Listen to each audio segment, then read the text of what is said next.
हमारे सामने ये लिमिट्स की प्यारी सीधी सच्ची डेफिनेशन है। यही हमारी किताबों में होती है कि भाई as x approaches A let fx approach L, then we say the limit x tending to a fx is L। ये डेफिनेशन बहुत प्यारी है, बच्चों को बड़ी पसंद भी है। यही डेफिनेशन लगा के हम लोग क्वेश्चंस करते रहते हैं, आंसर निकालते रहते हैं। पर इस डेफिनेशन में ना थोड़ी सी मुसीबत है। एक्चुअली शायद इसको डेफिनेशन कहना भी गलत है। इसमें कहीं भी डिफाइन नहीं किया गया लिमिट क्या है, और इस डेफिनेशन के हिसाब से कुछ गड़बड़ होती है। जो गड़बड़ ज्यादातर क्वेश्चंस में नहीं दिखती है पर कुछ क्वेश्चंस में जरूर आती है, और उन क्वेश्चंस में शुरू होता है कलेश। जैसे ये वाले क्वेश्चंस देखिए, ये सारे वो कलेश वाले क्वेश्चंस हैं जो कलेश उसी डेफिनेशन या सो कॉल्ड डेफिनेशन ने क्रिएट किया है। जैसे limit extending to zero root x के बारे में बात करते हैं। अब कई लोग कहते हैं कि जैसे जैसे एक्स जीरो के पास जाएगा रूट एक्स भी जीरो के पास जाएगा तो लिमिट जीरो है। कई लोग कहते हैं नहीं नहीं, आपको लेफ्ट हैंड साइड और राइट हैंड साइड दोनों तरफ से देखना चाहिए, और रूट एक्स का जो ग्राफ होता है वो ऐसा होता है, तो इधर से आओगे तो लिमिट आएगी, इधर से आओगे तो लिमिट नहीं आएगी। तो इसलिए राइट हैंड लिमिट एग्जिस्ट करेगी, लेफ्ट हैंड लिमिट एग्जिस्ट नहीं करेगी, इसलिए overall limit does not exist. कुछ लोग बोलते हैं नहीं जी, ओवरऑल लिमिट भी एग्जिस्ट करेगी। कलेश। इसको देखिए दूसरे क्वेश्चन को, limit extending to infinity sine pi x by sine pi x. कुछ लोग बोलते हैं सर बहुत आसान है, ये तो कैंसिल करके वन आंसर आ जाएगा लिमिट का। और वहीं पर कुछ लोग कहते हैं ऐसे कैसे आ जाएगा भाई, जब x इंटीग्रल वैल्यूज लेगा तो नीचे डिनोमिनेटर में एग्जैक्टली जीरो बन रहा है, वहां तो फंक्शन डिफाइंड ही नहीं है, तो फिर कैसे लिमिट आ जाएगी इसकी वन? इसकी लिमिट आ ही नहीं सकती। और देखो, क्योंकि प्रीवियस डेफिनेशन क्या बोल रही है, जैसे x चलता हुआ आगे जाएगा तो फंक्शन जहां पहुंचेगा या पहुंचने की कोशिश करेगा उसको हम लिमिट बोलेंगे। उससे इसका जवाब नहीं मिलता। अब x अगर इंफिनिटी की तरफ जा रहा है जा रहा है जा रहा है, अब हमें क्या पता वहां पर इंटीग्रल वैल्यू ले रहा है क्या ले रहा है, अब वहां पर लिमिट वन आएगी कि नहीं आएगी हम कहां कह पाएंगे उस डेफिनेशन से। वो डेफिनेशन इसलिए परेशान करती है। लुक एट दिस ऑल्सो, कि क्या भाई इधर भी एक फंक्शन है x प्लस टू, उसकी लिमिट निकालनी है x टेंडिंग टू जीरो। मैंने क्वेश्चन सारे सिंपल ही लिए ताकि हमारा ध्यान कैलकुलेशन पे नहीं कॉन्सेप्ट पे रहे। x tending to zero F की लिमिट निकालनी है, और एफ क्या है, x प्लस टू है। डोमेन इसकी इंटीजर्स है, इसकी वजह से इसका ग्राफ ऐसे एक लाइन नहीं आता, बीच बीच में पॉइंट्स आते हैं जहां भी x की इंटीग्रल वैल्यूज होंगी। अब क्या x टेंडिंग टू जीरो पे यहां भी जो वैल्यू 2 है, क्या फंक्शन 2 तक पहुंच रहा है जैसे जैसे x जीरो के पास जा रहा है? कुछ लोग बोलेंगे हाँ यार लग तो रही है, ऐसे चलते चलते जा तो रही है। कुछ लोग बोलेंगे ऐसे थोड़ी जा रहा है यार, बीच बीच में छेद होते हैं तो ऐसे थोड़ी चला जाएगा यार, टूटा फूटा ग्राफ है यार, ये तो नहीं जाएगा। तो यहां पर वापस कलेश शुरू हो जाता है। इधर वाला कलेश तो और भी बड़ा है, इसमें वापस वही फंक्शन है पर डोमेन रैशनल नंबर है। अब डोमेन अगर रैशनल नंबर है तो इसका ग्राफ ऐसे ऐसे ऐसे बनेगा, बीच में बड़े सारे रैशनल नंबर ऐसे ऐसे चलते रहेंगे। अब इसमें limit extending to zero, of course यहां पर वैल्यू 2 होगी, पर क्या दोनों तरफ से अगर मूव कर रहा होगा तो क्या लिमिट 2 आएगी उस वाली डेफिनेशन के हिसाब से? कुछ लोग कहते हैं हाँ आएगी आएगी, लग तो रहा है, फील तो आ रही है। दूसरा कहता है अरे ऐसे कैसे आएगी, बीच बीच में इतने सारे इरेशनल नंबर्स पे तो वैल्यू ही गायब है, ऐसे कैसे हो जाएगा? और अगर वैल्यू गायब है तो क्या हम लिमिट का आंसर लिख नहीं सकते? कई लोग बोलते हैं कि अगर बीच की वैल्यूज गायब है तो आप नहीं लिख सकते, यू कांट से भाई कुछ कुछ इंटीग्रल पॉइंट्स पे ही आंसर्स आ रहे हैं इसलिए नहीं लिख सकते लिमिट। तो वही लोग लेकिन इस क्वेश्चन का आंसर जीरो बता देंगे। उनसे पूछो limit n tending to infinity है, n नेचुरल नंबर है, चलो इसकी लिमिट निकालो। वो कहेंगे हाँ जी डिनोमिनेटर में बहुत बड़ा नंबर आएगा, इसकी लिमिट जीरो आ जाएगी। क्यों भाई, इसका ग्राफ भी तो ऐसे नेचुरल नंबर वैल्यूज पे ही कुछ कुछ जगह वैल्यूज देगा, इसका आंसर कैसे जीरो बोल दिया फिर तुमने? तो ये जो कलेश है ये पूरा का पूरा इन बुआ जी का किया हुआ है। Actually this is not the exact definition of limits जो हमें 11th 12th में फॉलो करनी चाहिए। ये हम यूज जरूर करते हैं क्योंकि बच्चों को फील्ड से क्वेश्चन आ रहे हैं, बट इसकी जो समस्या है उसको समझते हैं। इसके अंदर दो बहुत बड़ी समस्या है। पहली समस्या ये है, आर ऑल फंक्शंस एलिजिबल? क्या सारे फंक्शंस की लिमिट निकाल लोगे क्या भाई? हर जगह लिमिट का आंसर आ जाता है, मतलब हर जगह मैं ऐसे विजुअलाइज करूं जैसे जैसे x a की तरफ जा रहा है फंक्शन कहां जा रहा है, ऐसे में विजुअलाइज करके ही करना होगा क्या? अच्छा दूसरी समस्या, ये अप्रोचेस का क्या मतलब है भाई? मतलब x a के पास अप्रोच कर रहा है, पास अप्रोच कर रहा है मतलब कितनी दूर से पास अप्रोच कर रहा है, कितना पास जा पा रहा है, क्या कहना क्या चाहते हो? फंक्शन कोई वैल्यू अप्रोच कर रहा है, अप्रोचेस का कोई मैथमेटिकल मीनिंग, कुछ डेफिनेशन होगी कि ऐसी बस फील से ही बोलना है कि वो चलता हुआ दिख रहा था, दूर से देखा तारे निकल रहे थे? That doesn't work here, you have to define something really accurate. But point ये है कि अगर ये वाली चीज हम लोगों ने डिफाइन नहीं की है तो वो डेफिनेशन इतनी फेमस क्यों है? लोग असली डेफिनेशन को क्यों नहीं यूज करते? मैं बताता हूं लोग असली डेफिनेशन इसलिए नहीं यूज करते। ये है असली डेफिनेशन लिमिट की, जिसे पढ़ने में ही बच्चों को 10 से 15 मिनट तो रीड करने में जाएंगे, और इसको देख के जल्दी से लोग पेज पलट देते, भैया आगे चलो, अपनी वही वाली डेफिनेशन अच्छी है, चल रहा है, जा रहा है, फील्ड में फंक्शन वहां भाग रहा है। पर एक्चुअली ये डेफिनेशन समझने में इतनी मुश्किल नहीं है, आप इसे पढ़ेंगे तो कंफ्यूज हो जाएंगे। इसलिए आप हमारा चैनल फॉलो कर रहे हैं, क्योंकि हम इस डेफिनेशन को बहुत सिंपल वे में आपको डिकोड करके बता देंगे कि अगर ये डेफिनेशन लगाई जाए तो उस कलेश वाले क्वेश्चंस में से कौन कौन से क्वेश्चन का आंसर क्या होगा, और इससे आपको लिमिट की बहुत अच्छी अंडरस्टैंडिंग भी आएगी। आप ध्यान दीजिए, इस डेफिनेशन के अंदर दो सेक्शन है ऑलरेडी, एक ये और एक ये। There are two parts of this definition. जो फर्स्ट पार्ट है ना इस डेफिनेशन का, वो हमारे फर्स्ट क्वेश्चन को आंसर करता है कि कौन से फंक्शंस में लिमिट निकाली जा सकती है। क्या हर एक फंक्शन में लिमिट निकाली जा सकती है? हर एक एक्सटेंडिंग टू ए पे लिमिट निकलेगी क्या? तो पहला पार्ट इस चीज का जवाब देता है, लिमिट कौन से क्वेश्चन में निकाली जा सकती है, यानी कौन सा क्वेश्चन वैलिड है, कौन सा इनवैलिड है। यानी किस क्वेश्चन में आप लिमिट का सवाल पूछ रहे हो तो आप ही बेवकूफ हो, वैसा क्वेश्चन पूछना ही नहीं चाहिए, और किस क्वेश्चन में आप लिमिट का सवाल पूछ सकते हो। दूसरा जो स्टेटमेंट का पार्ट है, ये डिफाइन करता है कि लिमिट किसको बोलेंगे। ये जो चल रहा है, जा रहा है, पहुंच रहा है, दिख रहा है, फील आ रही है, इस पर नहीं, एक्चुअल मैथमेटिकल वे में लिमिट है क्या, कौन सी चीज को लिमिट बोलेंगे, ये उसको डिफाइन करता है। आप इधर सिंबल्स वगैरह जो देख रहे होंगे उससे काफी कंफ्यूज हो रहे होंगे, घबराइए नहीं, will take care of it very easily. ये समझने में बहुत ही आसान है। अगर हम इस डेफिनेशन को अप्लाई करते हैं तो सबसे पहले ये डेफिनेशन लिमिट्स के क्वेश्चन को इस फ्लोचार्ट में कन्वर्ट कर देती है कि क्वेश्चन शुरू हुआ, पहले डिसाइड करो कि भाई ये क्वेश्चन वैलिड है या इनवैलिड है, यानी क्वेश्चन पूछना ही गलत है।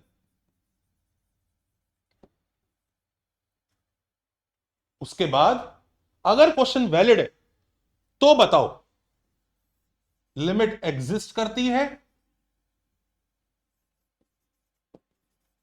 या डज नॉट एग्जिस्ट करती है। ध्यान रखिए, इनवैलिड और डज नॉट एग्जिस्ट अलग अलग चीजें हैं। इनवैलिड तो वो चीज है जिसे डज नॉट एग्जिस्ट बोल के भी हम रेस्पेक्ट नहीं देंगे।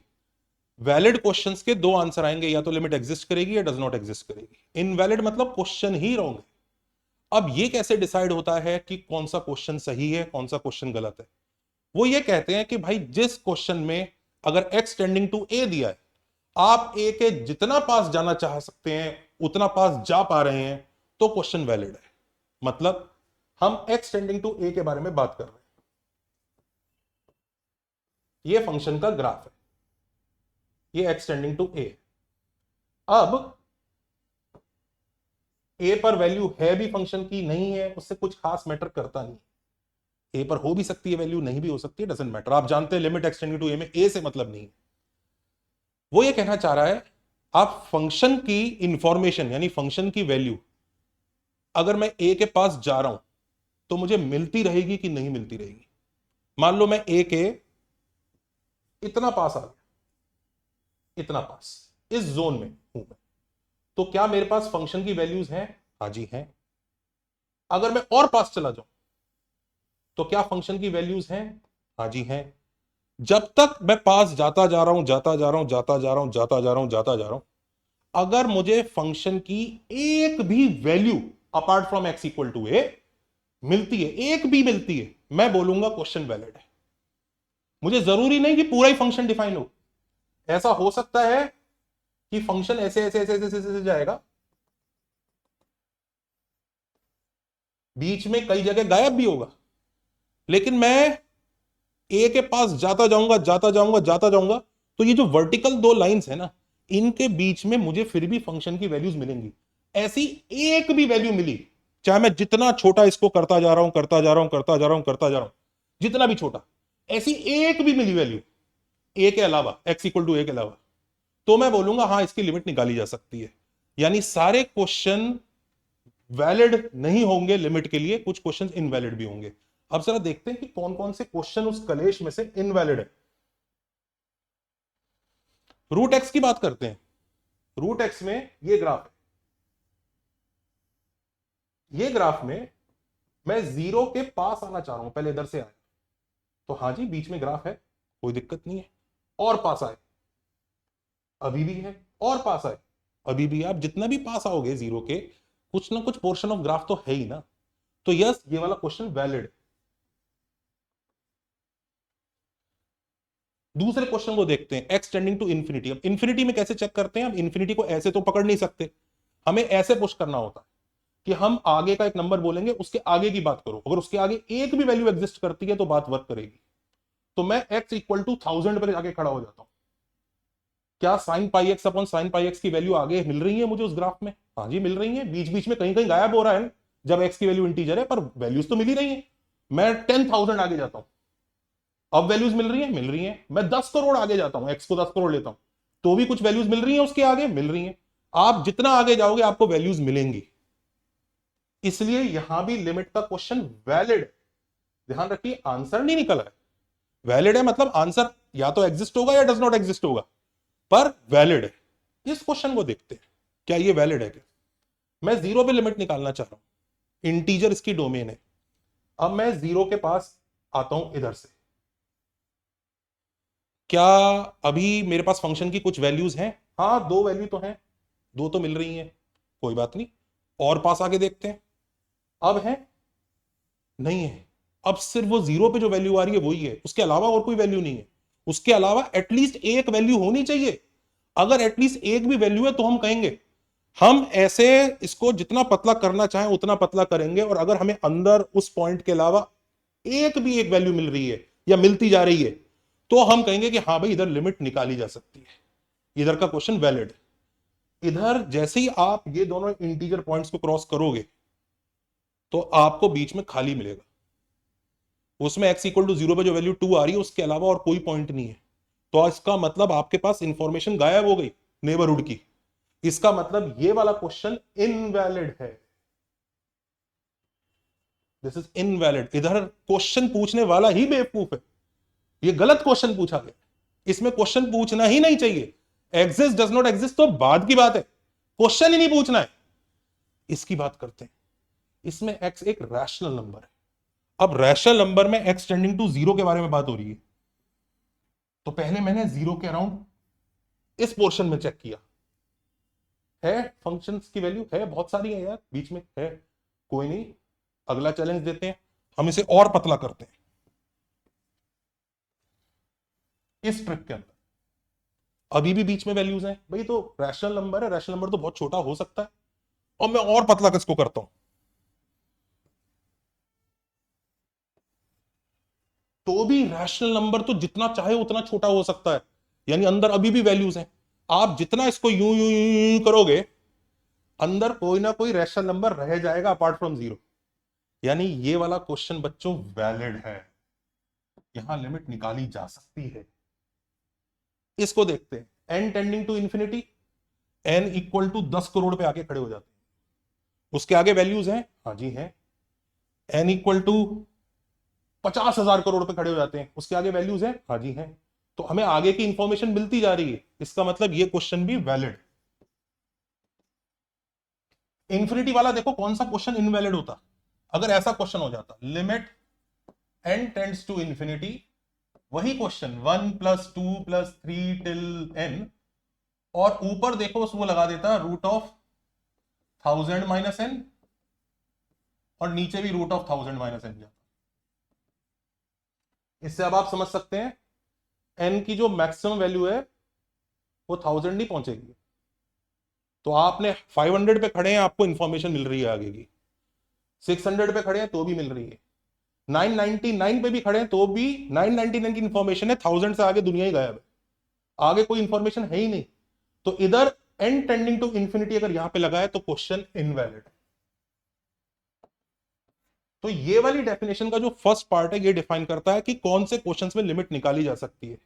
अगर आप इन्फिनिटी की बात कर रहे हैं तो आप आगे बढ़ते रहो, अगर आपको उसके आगे कुछ वैल्यूज मिलती हैं, मिलती जा रही है, मिलती जा रही है, मिलती जा रही है, तो लिमिट निकल सकती है। चाहे ये फर्क नहीं पड़ता कि बीच में कुछ होल है, बीच में कुछ जगह गायब है, बीच बीच में होल्स आ रहे हैं, डजंट मैटर।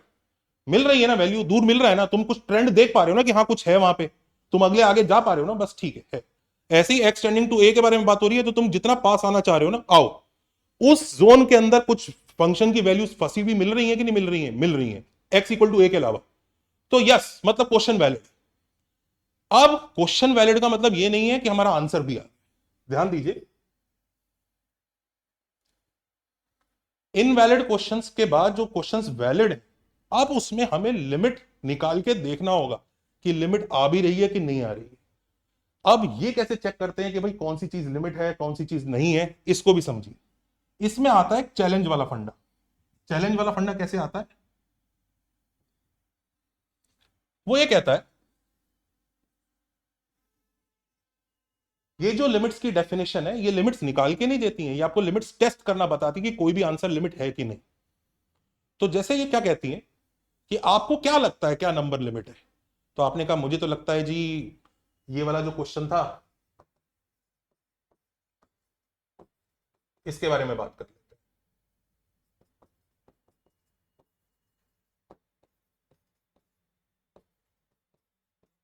हैं। आपको क्या लगता है लिमिट अगर होनी चाहिए तो क्या होनी चाहिए?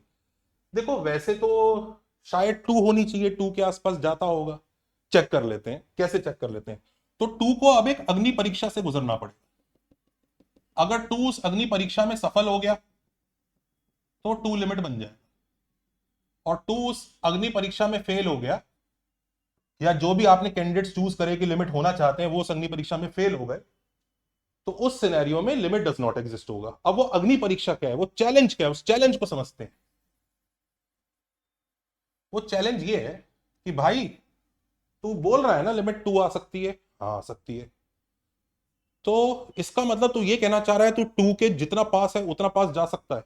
हाँ जी जा सकता हूं। मतलब तू यही कहना चाह रहा है ना फंक्शन टू तक पहुंचने की कोशिश कर रहा है? हाँ। मतलब तू टू के जितना पास चाहे उतना पास पहुंच जाएगा? हाँ। चल टेस्ट कर लेते हैं। कैसे टेस्ट करेंगे?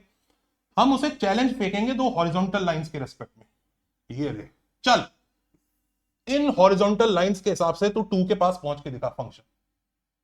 इन हॉरिजॉन्टल लाइंस का जो चैलेंज है उसका रिप्लाई हमें दो वर्टिकल लाइंस से देना, कि देख भाई ये जो दो वर्टिकल लाइंस है ना जीरो के अराउंड, इनके बीच का जो ये पोर्शन है ना, ये पूरा का पूरा उन दोनों हॉरिजॉन्टल लाइंस के बीच में आ गया। यानी तूने कहा था ना इसके अंदर घुस के दिखाओ, इतना कम इतना पास पहुंच के दिखाओ, हम देख वो पोर्शन ढूंढ लाया हूं मैं जो पूरा का पूरा उसके अंदर ही है। यानी कि वो हॉरिजॉन्टल लाइन से हमें चैलेंज फेंकेगा, हमें वर्टिकल लाइन से दिखाना है कि इन वर्टिकल लाइंस में जो फंक्शन का पोर्शन कट गया है वो फंक्शन का पोर्शन उन दोनों हॉरिजॉन्टल लाइंस के बीच में ही है। तुम्हारा जो चैलेंज था कि इन हॉरिजॉन्टल लाइंस के बीच में पहुंच के दिखाओ फंक्शन को, हमारे पास ऐसे एक्स हैं जो ये काम कर पा रहे हैं। देखो वो फिर चैलेंज देगा दोबारा कि सुन भाई चल और पास पहुंच के दिखा, ये चैलेंज तो तूने तोड़ दिया, चल तू इतना पास पहुंच के दिखा। अच्छा ये नया चैलेंज आया, हम कहेंगे कोई बात नहीं, ये लो हम ये दो वर्टिकल लाइंस बनाएंगे, ये पोर्शन वापस उन्हीं दोनों हॉरिजॉन्टल लाइंस के बीच में फंस गया है। वो चैलेंज की तरह से हॉरिजॉन्टल लाइंस हमें देता जाएगा, देता जाएगा, देता जाएगा, देता जाएगा, देता जाएगा, देता जाएगा, और हम वर्टिकल लाइन से साबित करते रहेंगे कि देख उस पॉइंट के अबाउट ये दो जो वर्टिकल लाइंस है इनके बीच का जो पोर्शन होता है फंक्शन का, ये उन दो हॉरिजॉन्टल लाइंस के बीच में ही है। जिन क्वेश्चंस में लिमिट एग्जिस्ट नहीं करती उधर ऐसा कभी नहीं होगा। जैसे for example look at this question, मान लीजिए ये क्वेश्चन है और लेट्स से ये वाला पॉइंट है 1, ये वाली वैल्यू आती है 1 और ये वाली वैल्यू आती है 2। अब मान लीजिए कोई इंसान बोलने लगे इस क्वेश्चन में limit x tending to 1 f of x is 1, वो एक क्लेम करने लगे। अगर 1 एक सच्ची लिमिट है तो इस अग्नि परीक्षा को पास कर जाएगा, अगर 1 एक झूठा लिमिट है तो इस अग्नि परीक्षा को फेल कर जाएगा। तो चलिए लेते अग्नि परीक्षा। उसने 1 के अराउंड दो हॉरिजॉन्टल लाइन मारी, ये चैलेंज दिया, कि ऐसा पोर्शन ढूंढ के दिखाओ जो वर्टिकल उससे जो इसी के अंदर हो। अब हम क्या करेंगे, हम इस वन के अराउंड दो वर्टिकल लाइन ड्रॉ करके दिखाएंगे। ये ले, ये देख, ये वाला पोर्शन भी इन्हीं के बीच में फंस गया है, ये वाला पोर्शन भी इन्हीं के बीच में फंस गया है। तो तेरा पहला चैलेंज टूट गया। वो कहेगा अच्छा, अब तुझे दूसरा चैलेंज देता हूं मैं। दूसरा चैलेंज वो वापस दो लाइन ड्रॉ करके देगा, और इस बार उसने ये चैलेंज दिया। अब हमारी जिम्मेदारी है इन दोनों येलो लाइंस के बीच में ही पोर्शन लाके दिखाना है, दो वर्टिकल लाइंस के थ्रू। अब हम वर्टिकल लाइंस बनाएंगे। तो मान लीजिए मैंने एक लाइन ये बनाई, मुबारक हो, ये पोर्शन तो बीच में आ गया। और जैसे ही मैं दूसरी लाइन बनाऊंगा, ये देखो, ये वाला पोर्शन इन दोनों येलो लाइन से बाहर चला गया। ये देखो, दिस पोर्शन इज आउटसाइड। और तुम खुद देख सकते हो, इसमें जब मैं हॉरिजॉन्टल लाइंस को ऐसे पतला करता जाऊंगा, ये वाला पोर्शन परेशान करना शुरू कर देगा। तो लिमिट 1 नहीं है। जो नंबर ये काम कर पाएगा कि तुम हॉरिजॉन्टल लाइन से चैलेंज दो और वर्टिकल लाइन से प्रूव कर दो कि यस, उसके नेबरहुड की जो वैल्यूज हैं वो हॉरिजॉन्टल लाइंस के बीच में रहने को तैयार है, बाहर निकलने को तैयार नहीं है, तो हमारा काम चल जाता है। That is the definition, that is how we calculate limit. और अगर ऐसा है तो लिमिट एग्जिस्ट आंसर आता है, नहीं तो डज नॉट एग्जिस्ट आंसर आता है। अब जरा उन्हीं कलेश वाले क्वेश्चंस को एक बार देख लेते हैं कि रूट एक्स की लिमिट क्या आएगी। रूट एक्स की लिमिट क्या आएगी? रूट एक्स की लिमिट, इट डजंट मैटर कि फंक्शन, इट डजंट मैटर कि फंक्शन एक साइड से डिफाइंड है कि दो साइड से डिफाइंड है। क्वेश्चन वैलिड था। अब उसने हॉरिजॉन्टल लाइन से चैलेंज फेंका, जिस चैलेंज को हमें वर्टिकल लाइन से तोड़ना है। हर बार जब भी वो हॉरिजॉन्टल लाइन से चैलेंज फेंकेगा, हमारे पास वर्टिकल लाइंस मिलती जाएंगी जो वो पोर्शन वहां पे रखेंगी। कुछ पार्ट में पोर्शन होगा ही नहीं, उससे हमें मतलब ही नहीं है। वो वर्टिकल लाइंस ने फंक्शन का जो ग्राफ कट किया, अगर वो हॉरिजॉन्टल लाइंस की जोन के अंदर है तो है, दैट्स इट। तो यस, रूट एक्स की लिमिट 0 है। हम ये नहीं बोलेंगे खाली आर एच एल 0 है, एल एच एल है नहीं, नहीं, ओवरऑल लिमिट भी 0 है। सिमिलरली इसकी बात करें, sign pi x upon sine pi x की, इसका ग्राफ ऐसा ही होगा ना, 1 वैल्यू रहेगी, बीच बीच में होल्स आएंगे। अब मैं एक हॉरिजॉन्टल लाइन ऐसे बनाऊं और फिर बोलूं एक वर्टिकल लाइन बना के बताओ कि उसके आगे का पूरा पोर्शन उस हॉरिजॉन्टल लाइंस के अंदर है कि नहीं है। बिल्कुल, आप कितनी भी कैसी भी हॉरिजॉन्टल लाइंस बना लीजिए, जो चाहे जितना भी पास हो उसके, आपको वर्टिकल एक सिंगल लाइन मिलेगी ही मिलेगी जिसके आगे का पूरा पोर्शन उन दोनों हॉरिजॉन्टल लाइंस के बीच में होगा, पक्का होगा। वो जितनी भी पतली हॉरिजॉन्टल लाइंस बना ले, आप बोल ही दोगे कि हाँ भाई बिल्कुल आगे का पोर्शन पूरा उसमें है, आप उसके हर चैलेंज को ब्रेक कर सकते हो। तो इसकी लिमिट आती है 1। ये क्वेश्चन इनवैलिड था। इसकी बात करते हैं, इसकी लिमिट क्या आएगी? 2 अगर इसकी लिमिट है तो उसने दो हॉरिजॉन्टल लाइंस देके चैलेंज फेंका, जिस चैलेंज को हमें दो वर्टिकल लाइंस बना के तोड़ना है। ये हमने दो वर्टिकल लाइंस बनाई, हाँ जी, बीच का जो पोर्शन है वो पूरा का पूरा दोनों हॉरिजॉन्टल लाइंस के बीच में है। कॉन्ग्रेचुलेशन। वो चिढ़ गया, उसने कहा मैं फिर चैलेंज दूंगा। फिर उसने दो हॉरिजॉन्टल लाइन बनाई, अब करके दिखाओ। हमने कहा क्यों नहीं, हम फिर करके दिखा देंगे, कोई दिक्कत थोड़ी है। ये लो जी, ये दो वर्टिकल लाइंस है, अब ये पोर्शन वापस यहीं फंस गया। तो तुम कितनी हॉरिजॉन्टल लाइंस दोगे, हम हर हॉरिजॉन्टल लाइन की कोरस्पॉन्डिंग वर्टिकल लाइन देंगे। इस हिसाब से इसकी लिमिट बिल्कुल 2 आएगी, और इसकी लिमिट डेफिनेटली बच्चे निकाल ही लेंगे, आंसर 0 है। तो ये होती है लिमिट्स की डेफिनेशन, जिसकी वजह से कलेश वाले क्वेश्चन का आंसर आता है। एक बार जरा हम फिर से समझ लेते हैं कि अगर कभी लिमिट का क्वेश्चन है तो पहला सवाल तो यही होता है कि क्वेश्चन वैलिड है कि इनवैलिड है। वैलिड तब होगा जब आप उसके जितना पास जाना चाहें उतना पास जा पा रहे हैं, यानी आप जितना इस दरवाजों को बंद करेंगे, अंदर x इक्वल टू ए के अलावा कोई ना कोई पॉइंट होना चाहिए। और वैलिड होने के बाद लिमिट कैसे एग्जिस्ट करेगी? अगर हॉरिजॉन्टल लाइन उस लिमिट के अराउंड, हम लोगों ने एक चैलेंज की तरफ फेंका कि इसके अंदर फंक्शन लाके दिखाओ, इतना पास लाके दिखाओ, और हमें प्रूव करना है कि इन x की वैल्यू के लिए वो जो ग्राफ है वो उन दोनों हॉरिजॉन्टल लाइंस के अंदर है। वो हॉरिजॉन्टल लाइंस हमें चैलेंज देती रहेंगी और कम कम कम होके हमें वर्टिकल लाइन से उस चैलेंज को तोड़ना है। अगर हम ये सारे चैलेंज तोड़ पाते हैं तो लिमिट एग्जिस्ट करती है, नहीं तो डज नॉट एग्जिस्ट करती है। और इस कॉन्सेप्ट को समझते हुए ही हमें लिमिट के क्वेश्चन सॉल्व करने चाहिए, स्पेशली कलेश वाले क्वेश्चन। बाकी तो जनरल क्वेश्चंस आप कर ही लेते होंगे, 0 बाय 0 फॉर्म, ये सब फॉर्म्स लगा के, पर ये कंसेप्चुअल क्लैरिटी भी आपको होनी चाहिए कि लिमिट एक्चुअली है क्या। इसमें एक चीज और है जिसको मैं ध्यान दिलाना चाहूंगा, बिवेयर। एक ये डेफिनेशन भी मार्केट में बहुत चलती है, और इसमें एक छोटा सा वापस ट्रैप है। ट्रैप एक्चुअली इस डेफिनेशन की वजह से नहीं है, इस डेफिनेशन ने तो सही चीज ही बोली है, लोगों ने थोड़ा सा गलत मिस इंटरप्रेट कर दिया। ये डेफिनेशन कहती है कि लिमिट उस जगह निकाली जाती है जहां फंक्शन एक ओपन इंटरवल में डिफाइंड है, ए के अबाउट। यानी हम जो कहते थे कि ऐसे पास जाते जाओ एक भी वैल्यू एक्स्ट्रा मिल रही है ए के अलावा तो क्वेश्चन वैलिड है, ये कहते हैं एक भी नहीं, मुझे सारी वैल्यूज ही चाहिए बीच में। ऐसा नहीं है। ये जो डेफिनेशन है ये सिर्फ उस टाइप के फंक्शंस के लिए लगाई जाती है और बुक्स वगैरह में लिखी होती है। वो ये नहीं कहता है कि जिस क्वेश्चन में ये डेफिनेशन नहीं लगेगी वहां क्या होगा। The most accurate definition of the limits is this only. ये जो फ्लो चार्ट हमने बनाया जो बेसिकली इसका इंटरप्रिटेशन है और इसी को हमें यूज करना है। आई होप आप लोगों को ये सब समझ में आया होगा। टेक केयर, थैंक यू, और इस कलेश से बचिए। Bye bye.